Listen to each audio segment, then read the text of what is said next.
with the Nautilus and Miss Fortune. It's not only that, it's that Tian has control of the map in the early stages. Ekko, we said in the last series as well, takes a little bit of time to get going. So with this, Tian should be able to move around the map with the Spider Queen, looking towards mid, looking towards top, and having a lot of advantages there. When you've got Doinb on this Pantheon, point and click CC is fantastic, oftentimes a little bit more difficult to enact onto some of these ranged carries because you can't quite close the distance. But when you're against Qiayana, you got to be up close and personal to get this farm. So that sets up so well for the Elise to make the plays in the mid lane. And I think the biggest thing that you've mentioned there when it comes to these two compositions is ease of execution. When you look at the side of FPX, it's pretty much point and click. It's pretty much follow up when the Pantheon goes in. On the side of BLG, though, things like the Qiayana, things like the Ekko, the right situation looks amazing, but when it doesn't quite work out, it can fall apart very quickly. And that's what we've got to try and see here. If we have BLG get past this early game where FPX are in control, well then they can enter into a lot of these objective fights with great setup. Two diving backliners with Meteor and FoFo on Qiayana and Ekko. They can look towards Lwx and make it difficult for this Miss Fortune to do her job. On the opposite side, we've got another dive composition coming through where Gimgoon will be looking to fling himself in with the showstopper, have Doinb join him with the man drop into the back line, and this opens up a huge amount of play for FPX. So this is where FPX control early, get rolling, and start to abuse their power in the early game, or can BLG hold out, weather the storm, and have their two assassins do the work they need? And with the MVP in game number 1, Kingen has to be the focus as we move into the second game of the series. Gimgoon on this set for a second time. This time he's got the matchup against the Aatrox as opposed to that Renekton. The question will be, can he improve his own performance? Because Gimgoon felt like the weak point on FPX in game number 1. Should have an easier time in this matchup than he did against the Renekton. So this is where Gimgoon at least can hold out and not have to worry about some of these more difficult build paths and some other problems that plagued him in the first game. Meteor on the Ekko as well. It's the second time we're going to see the Ekko coming through here today. Such a fun pick to watch out for, especially with the Chrono Break, especially on the later stages of the game once you've got some cooldown to work with. Chrono Breaks all over the map. It's so difficult for the enemy to keep track of you. It's going to be difficult for the enemy to keep track of Tian as well. Solo start for the Spider Queen and no wards in from BLG. So this is where Tian will have complete control of how he wants to play this game. And Meteor will be desperately trying to figure out where this Elise is going so he can try and match and also just keep himself safe in his own jungle. Qiayana, it's a pick that we saw an absolute ton earlier on in the split. Before Chinese New Year especially, it was basically 100% pick ban. Hook's going to go slightly wide, although Xinmo finds one onto Crisp. Not going to be too much of a trade, just a little bit of a back and forth here. But Dagda, talk to me a little bit about why this Qiayana pick fell off so hard, because it went from pretty much 100% pick ban to never locked in any draft. Well, the big thing was it used to be a jungler. And then we saw that the Riot nerfed the attack speed that you got on the W, so you just couldn't clear the jungle anymore. It made it way too difficult to operate. But a lot of teams are still trying to sneak it into the mid lane when given the opportunity. This is a champion that can have huge impact around objectives, where there's plenty of walls to get this. That hook? What? How does that hit? Jinjiao. He's going to be salty on the back of that one. I mentioned it last game, the hook lollipops, and you see it right there. There's nothing sweet about that. That was disgusting. Tian now, after that play, is roaming down to the bot side to look for Jinjiao. Oh, you're in trouble here, BLG. Xinmo and Jinjiao. Oh, the cocoon lands as well. Jinjiao's doomed on this one. Ignite's already ticking, and Tian. No, it's going to be Lwx to find the first kill. Doinb going to follow up as well. Has his 5 stacks, has his Comet Spear. The cocoon goes on in onto Meteor. Xinmo can't survive with the Aftershock. The hook from Chris, but flash from Meteor. Fantastic play from FPX, but it's not over. FoFo is here. FoFo wants to get in on the action, but there's still 4 members strong from the side of FPX. Beautiful, beautiful play from FPX. So, Doinb has control of mid lane because Qiayana can't approach the wave with how strong this Pantheon is in the early stages of the game. Means that Doinb can push the wave, starts to roam first, and Crisp getting that hook set up the play beautifully. And not only did they get the two, and they managed to get the two in the bottom lane and set up Lwx and Doinb with those kills. And the craziest part is still neither flash burn from the bot laners from BLG. You feel like they maybe could have got away with something there. And as you can see, the text below, I'm sure you're all aware, says how great they are at diving bot lane towers. 100%. That's all I'm seeing on that screen there. But anyway, yeah, I think FPX have done a fantastic job. This is classic FPX. This is a going back to their roots. They were the 4-man dive bot team, and we're seeing this once again played to perfection. And this is why we don't see Ekko all the time. You can fall so easily behind where you give pace over to the enemy jungler. FoFo gonna have a little bit of help shoving this mid wave in by the side of Xinmo. Does take a massive trade, but Doinb gets it just as good as he gives it. Yeah, Doinb sitting a little bit low here, but still in great pace. Is looking to try and get up to this level 6 mark, especially so he can play down towards the bottom lane. And with that dragon up, both teams will be vying for it. Crisp and Lwx getting pushed underneath their tower for now. And as you mentioned, dragon on the map. That means priority for BLG so far, but it's about where the junglers are. Tian at the top side of the map right now and doesn't have any mana. We'll be looking to back off. It's the 6-minute mark where FPX will be looking to come online. That's where Doinb should hit this level 6 points and then try and use that just roam advantage he has over FoFo. FoFo as well as opted for the cleanse, which it means that that assassination potential isn't quite there. Tian going to be able to finish off his red buff, which is the first time he's gone for it this game. Very, very late on the first buff, and it's because of all of the plays down towards the bottom side of the map. Meteor, same situation for him. He's just looking to get a ward at the moment. Wanted to make sure that they could spot out if FPX has started this up. Tian, more than capable of soloing that objective as well. So with the advantages Lwx and Crisp have and Doinb, well, they can't really try to contest them. Doinb wants a trade here onto FoFo. Won't have his stacks available for his Comet Spear, but nice dodge from FoFo keeps him safe. The thing here is, though, there's still the flash, there's still the ignite as well. Doinb, when these cooldowns come up, could just look to kill him underneath the tower. And that's the big thing. The ignite was on cooldown for that first trade. It is no longer on cooldown. He's not going to go for it. He has hit level 6, though. So, Jinjiao, Xinmo, fear for your lives. If you have a mid laner who stayed in lane the whole time, they'll hit level 6 just after that 6-minute mark. So that's why I was looking to see when we got to this point how quickly Doinb could try to make a move. Hits the 6, pushes FoFo back, and they turn towards the dragon. They'll be able to grab this one with no contest. And importantly, they've got it early enough on into this game that there can't be the trade of their Herald. It won't spawn for another minute and 10 seconds, and that means FPX can still contest for that objective as well. And it's the beauty of having Pantheon is you can stay in lane. You can keep pressure on your enemy opponent, but join at a second's notice. And this is where FPX, especially against this Ekko, should be the ones in control of these objectives. And this is where FPX are at their happiest, when they can dictate the pace of the game, where they're the ones in control early. They snowball incredibly well. A little bit of brush cheese, Xinmo the target, and here comes Doinb. Easy kill in the bot lane. Lwx happy to grab the credit for that one. And this is the power of the Pantheon pick. You've been talking about it, the serrated Dirk, more than enough damage. And now plates are coming in as well. Crisp with the demolish was set Lwx up so nicely in this lane. The thing is, though, FPX won't have this ultimate now available for the likes of this Rift Herald, but I don't think it's really going to make that much of a difference. You've just sent Xinmo back. This is the back timing Lwx and Crisp can punish to actually move up towards that Rift Herald themselves. With all the gold they've just picked up, a BF Sword and the Caulfield Warhammer completed for Lwx, this Miss Fortune is going to be so strong at this fight with the bullet time available. Kingen in control of this top lane once again with the Aatrox pick, but importantly, this time around he can't dominate the matchup like he could with the Renekton. But it does mean that FPX now, because they had control of the bottom lane, because they managed to get that kill, means that Lwx can roam up here and make sure that this Herald belongs to FPX.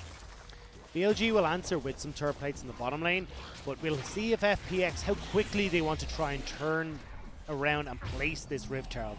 Looks like it's going to be a little bit of a hang-on moment. Wait for Doinb's ultimate to come back up, and then they can make a play on the bottom side of the map. Again, we're seeing a very similar style to a lot of the times Pantheon is locked in, where it's get the AD carry fed. Pantheon's going to do Pantheon things anyway. Just make sure you've got that consistent damage in the backline to support this AD assassin. And one of the most important things as well, and something we regularly see with FPX, is the difference in the way that they use this Herald compared to some of the other teams in the league, where it's a little bit more proactive. Bit of a trade in the mid lane. FoFo blocked by the minions, though. Can't trade back onto Doinb. Doesn't have his Grand Starfall available yet. Tian now going to drop this Herald. It's just walking instead. Pushed in. They aren't going to be able to turn and trade on this. Already the turret is taken low, and now Doinb and Tian can just walk back up and potentially punish FoFo and Meteor in this mid lane. This Herald going to be used to great effect. Lwx will finish this tower off, gets himself first tower of the game, and got all of those plates to himself as well. He's going to be feeling real good down there. Definitely is. So I want to see Lwx now. How much gold he is just over Jinjiao? Because he's got all the turret plates.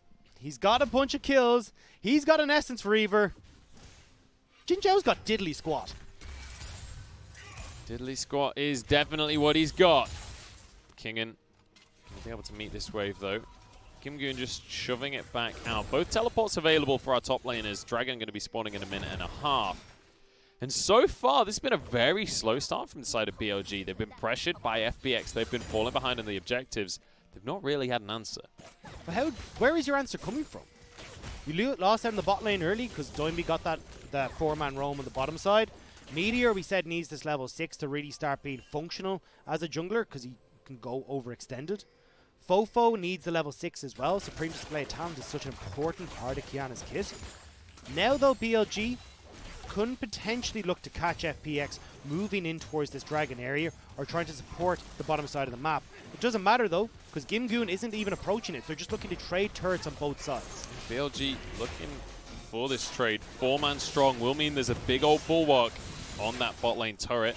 Shouldn't matter though, there's enough minions there that they should be able to just finish that objective off. And looking to trade across the board. FPX want a dive in the mid lane though. Kingen has to flash away. Crisp is here with the hooks, with the knock-up. Haymaker to finish the job. And everybody survives from FPX. BLG are only thinking about one turret. FPX are 2 steps ahead. Mid lane turret, top lane turret, kills in the mid lane. FPX are starting to snowball this advantage so well. This is why you don't go for this early, or well, even late game jungler for BLG. You give control to FPX in the early game, and that's exactly what FPX wants. And we talked about it in game number 1. This is a lot about Meteor up against Tian. Meteor, rookie of the split 2019, but this time around, with the Ekko pick, not able to have an impact in this early game, and Tian has been all over the map. And we talked about the BLG curse. Well, it's starting to come into effect here. They're 4-0 down. They don't have the dragon. They don't have the Rift Herald. And this is a story that we've seen from BLG in their last 5 games. 42% dragon control, 42% Baron control, 40% Rift Herald control. And this is dropping in this series now again. BLG need to focus these objectives, but aren't able to because of the picks they've gone for in the draft. BLG curse could be coming on in. They win game 1. Can they finish off a series? FPX firmly in control right now with a 3,500 gold lead at 12.5 minutes into the game. Now a TP up towards the top side from Gimgoon as they grab yet another dragon for themselves. FPX, they're getting serious in game 2 here. They ain't messing about at all. Doesn't matter that, look, no. CSs are pretty... Finally got the blue buff. Damn it, Tian. Look, grand scheme of things, it doesn't really matter. This is FPX putting a very firm foot down and saying, look, the shenanigans that happened in game number 1 are not going to continue in game number 2. Lwx very quickly working up towards that Infinity Edge. Accelerated way past where there's a bit of a lull in when Miss Fortune can really punish you. But with this Infinity Edge already well underway, we're going to hit the 17 to 18 minute mark, and FPX can blow a storm with that bullet time. As well, you've also got to pair this with the Pantheon, who has the Umbro Glaive, so is looking more to come in from a flank position, not use the ultimate to join in, but instead hide in the darkness and then try and use the ultimate after the fight is done to chase down team members. And you mentioned the 17-18 minute mark. That happens to be exactly when that next Mountain Drake will be spawning as well. So FPX, they should be spiking at just the right time to take control of that objective. But we have to bear in mind, game number 1, FPX found 3 Drakes for themselves. They couldn't get the 4th. It was BLG that wrestled control of macro at that point in the game. It's a different style of composition here, though. FPX are happy to fight face to face. They want to go forward. That was not the comp that we saw from the last game. They were looking more at a pick style comp. This is where FPX shine. This is where they are most comfortable, and I want to see them continue forward with plays like this. Here we go. We've got Doinb going for a tower dive. Jinjiao the target for now. Xinmo will survive. Walks away with barely any HP. Doinb goes down. FoFo's doing damage. Look, the bullet time shuts him down. Now onto the back line goes Gimgoon. The haymaker's huge. So's the showstopper. And Lwx gets a second one. He wants a third as well. The bullet follows for the double kill. And Lwx looks fantastic on this Miss Fortune. God, I love Doinb on Pantheon. Finding the play to set this up to begin with. Yes, he goes down, but it's FPX accelerating so quickly. All 3 outer turrets are now down, and when you're BLG, you can't approach anywhere on the map. Doinb can be lurking in the jungle after clearing out your wards with Umbro Glaive, or having his ulti to join in right in behind you. Look at the play gold. That is disgusting. 1,160 for Lwx. Almost 2,000 gold in total from plates for FPX. It's no wonder they're 5k ahead at 20 minutes. And look how aggressive this is from Doinb. They don't even know exactly where Meteor is, but having the E there to stop so much of the damage, it nearly looks disastrous. So great good. ultimate off of FoFo. And this is where we talked about Supreme Display talent being so useful, especially in these jungle corridors. But the problem is, everyone in FPX is too far ahead. The damage is there for Lwx. Tian is in a great position. The Oblivion Orb there, enough Magic Pen to really wreak havoc on the health bars of BLG. And the beach ball too strong at the end, flies on over and bumps And those him on things their are tough head. sometimes, you know? Yeah, I mean, if they're anything like exercise balls, there's a lot of people that have felt the wrath before. You've seen it on YouTube, I'm sure. I've definitely Or had TikTok a beer. these days, I guess. True, I don't know. Or the old Whatever crew you now, youngsters are up to. I've definitely had a beer or two knocked out of my hand by a beach ball at a concert. Those things are dangerous. I'm impressed that you had 2 beers in your hand in the first place. Yeah. I mean, look, I'm Irish. It's what we do best, to be honest. 2 per hand. Yeah. Quad wielding. Anyway, 1 minute until the Drake is going to come on up. The Infinity Edge not there for Lwx, but he does have the stopwatch for himself. So he's still going to be firing strong during this upcoming team fight. But it looks like FPX, they're not looking for Drake next. They're looking for a turret. They're just trying to put pressure onto BLG here, where maybe they can get some damage here and back off towards the dragon in about 30 seconds. Chris pulls himself to safety. Gimgoon doesn't have teleport. He's on his way to his team now. Yeah, this move from FPX was never about taking a fight or trying to get any sort of aggression. It's more getting vision control down and supporting this wave collapse from Gimgoon.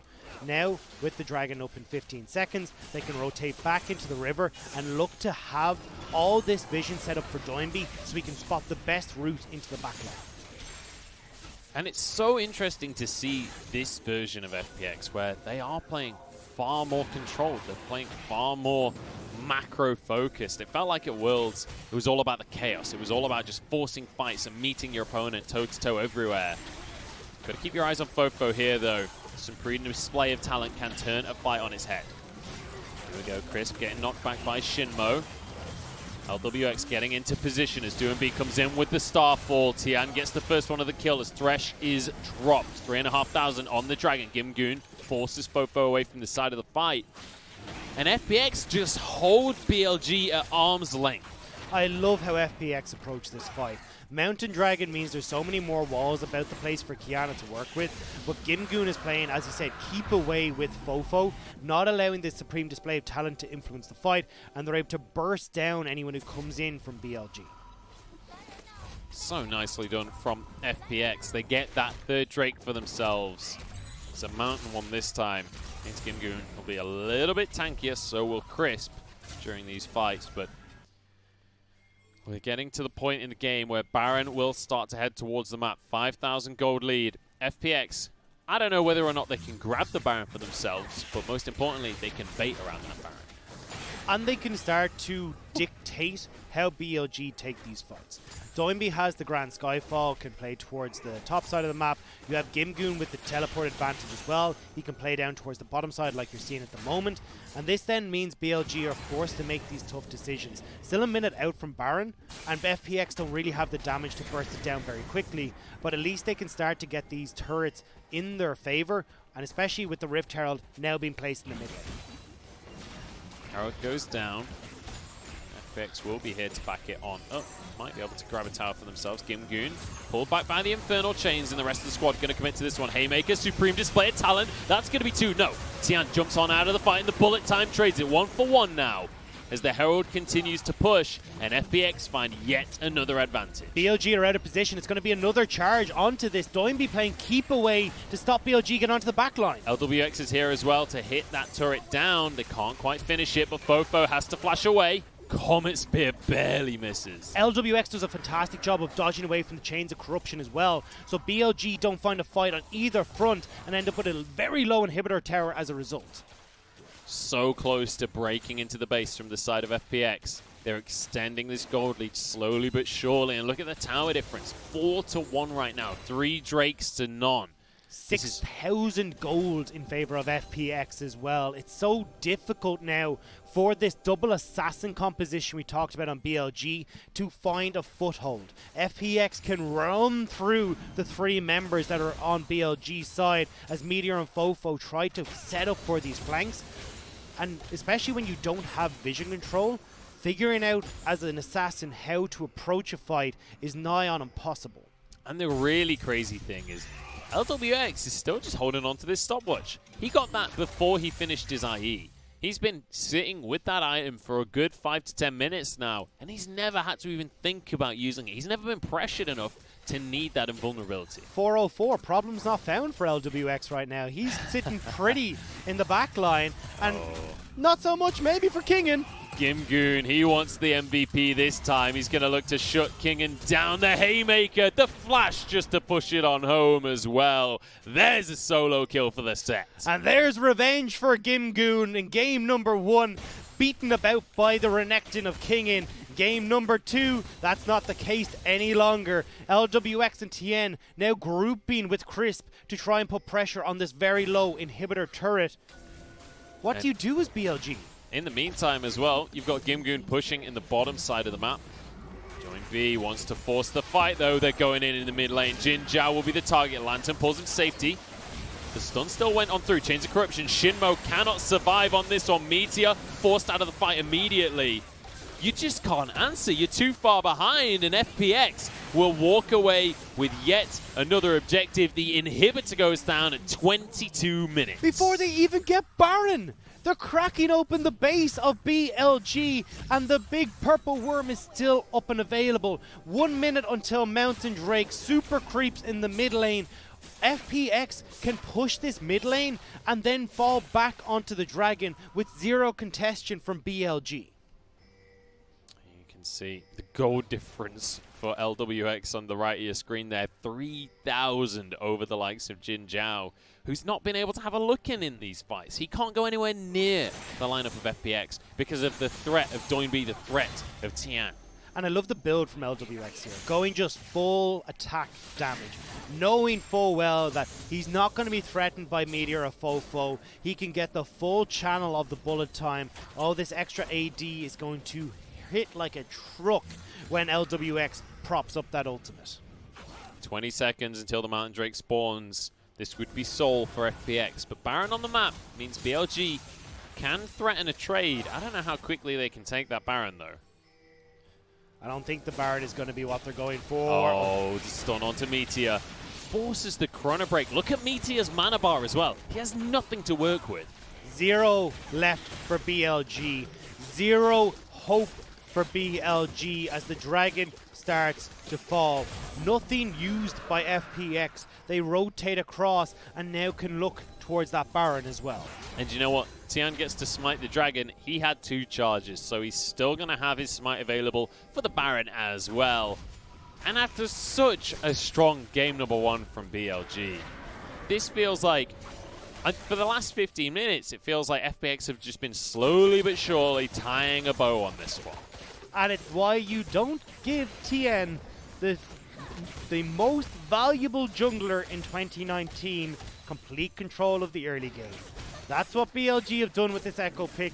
Tian has run rampant as a result, diving the bottom lane with Doinb, diving everywhere with Doinb, and now FPX find themselves looking fantastic as they begin to clear out the vision of BLG around this Baron and prep it for themselves. The BLG curse is real, ladies and gentlemen. They are 1-0 up in the series, and suddenly it feels like they've forgotten how to get the wins on the board. They've forgotten what was the success for them in game number 1.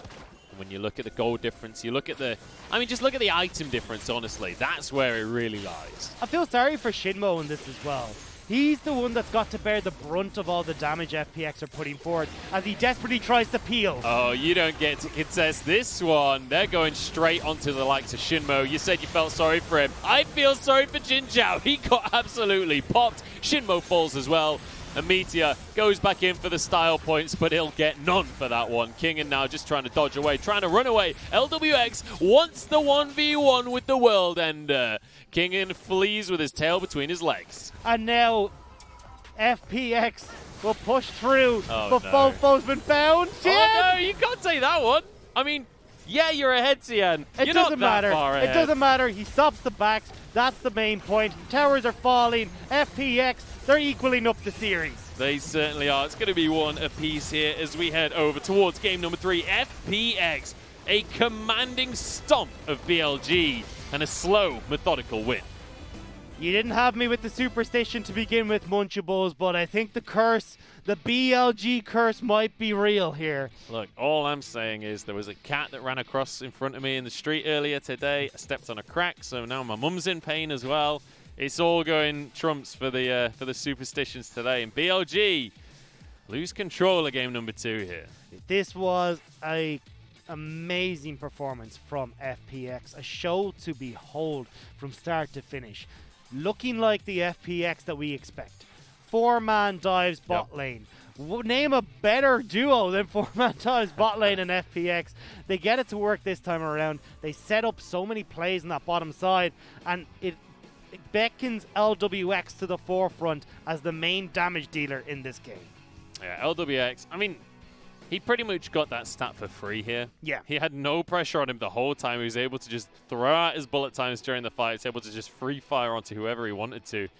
And Jinjiao, I said it during the game, how are you meant to get damage out against this kind of lineup? How are you meant to do anything in these team fights? And it was a case of whoever gets ahead early, or at least if BLG can weather the storm early, they might have an opportunity in this game. BLG did not weather the storm early. There's holes in the sails, there's holes in the boats, there's holes in the land that they're trying to get to at this stage. Yep. FPX completely dismantled them in that one. And importantly,